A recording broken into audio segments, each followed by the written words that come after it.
దేవుని పరిశుద్ధ నామానికి మహిమ కలుగును గాక. ఈరోజు O4 వాక్య సందేశంలోనికి ప్రేమపూర్వకంగా ఆహ్వానిస్తున్నాను. అలాగే ఈ వాక్యం ప్రతిరోజు ఉంటుంది. మీ అందరికీ లైఫ్ చర్చ్ వైజాగ్ నుంచి శుభములు తెలియజేస్తా ఉన్నాను. ఈరోజు 119వ కీర్తన 165వ వచనం చదువుకుందాం. 119వ కీర్తన 165వ వచనం చదువుకుందాం.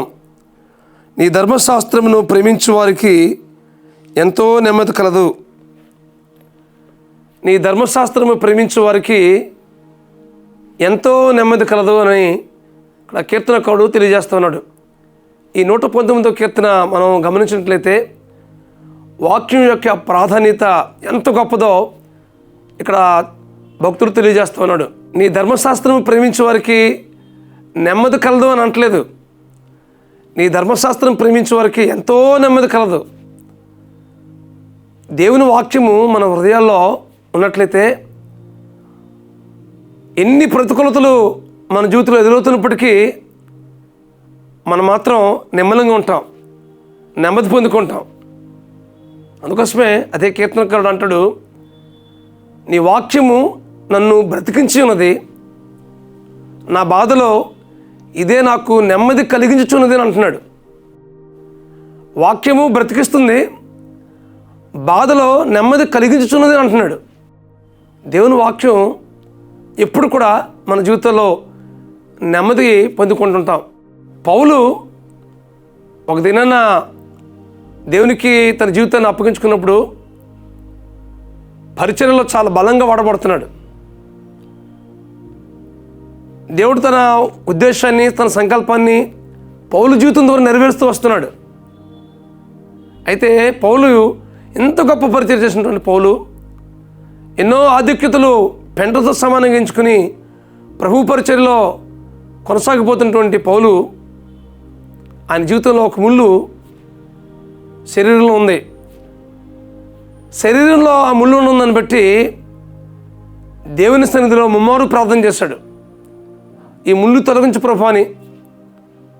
దేవుడు ఏమన్నాడంటే, పౌలు నా కృప నీకు చాలన్నాడు. దేవుని మాట ఆయన హృదయాన్ని నెమ్మది కలిగించింది.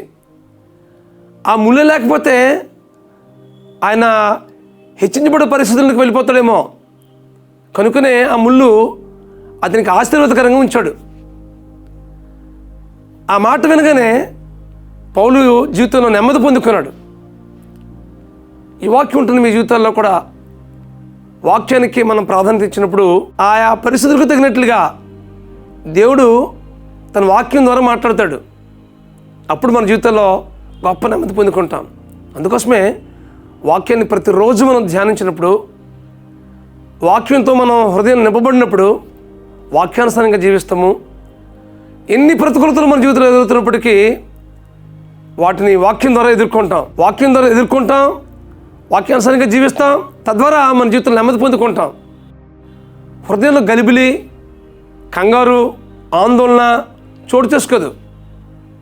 ఎవరి హృదయంలో అయితే వాక్యం ఉంటుందో వారి హృదయాల్లో నెమ్మది కలిగి జీవిస్తారు. కాబట్టి దేవుని వాక్యాన్ని మనం ప్రేమించినప్పుడు, దేవుని వాక్యాన్ని ప్రేమించడం అంటే దేవుని ప్రేమించడమే. దేవుని మనం పరిపూర్ణంగా ప్రేమించినప్పుడు, ఆయన వాక్యానికి ప్రాధాన్యత ఇచ్చినప్పుడు మన జీవితంలో నెమ్మది పొందుకుంటాం.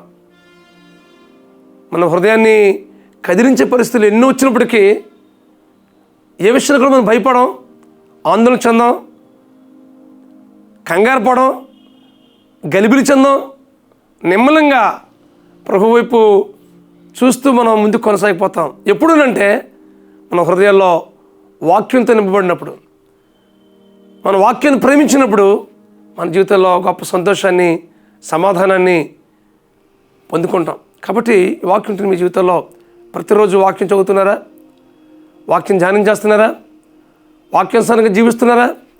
వాక్యంతో నింపబడి, హృదయం నిండా వాక్యంతో నింపబడి మనం జీవిస్తున్నప్పుడు ఎలాంటి పరిస్థితులైనా మనం ఎదుర్కొంటాం.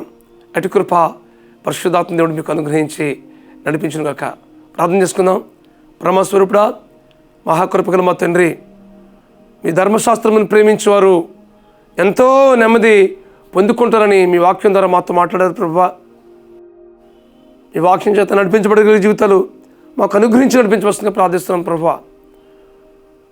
ఎన్ని ప్రతికూలతలు మా జీవితంలో ఎదురుతున్నప్పటికీ వాటన్నిటినీ ప్రభువా మీ వాక్యం ద్వారా మేము జవాబు పొందుకుని ఆయా పరిస్థితికి తగినట్లుగా మీరు మాతో మాట్లాడి మీరు మహిమ పొందమని, తద్వారా మా జీవితంలో నెమ్మదిని, సమాధానాన్ని, సంతోషాన్ని పొందుకుంటూ ఈ లోకంలో మీకు మహిమకరంగా జీవించేటట్లుగా కృప చూపించమని, ఏ విషయం మేము ఆందోళన చెందకుండా ముందుకు కొనసాగలిగే జీవితాలు మాకు దయచేయమని మా ప్రభువును, మీ ప్రియకుమారుడును, మా రక్షకుడినైనా యేసుక్రీస్తు నామములో ప్రార్థించి పెడుకుంటున్నాం మా పరమ తండ్రి.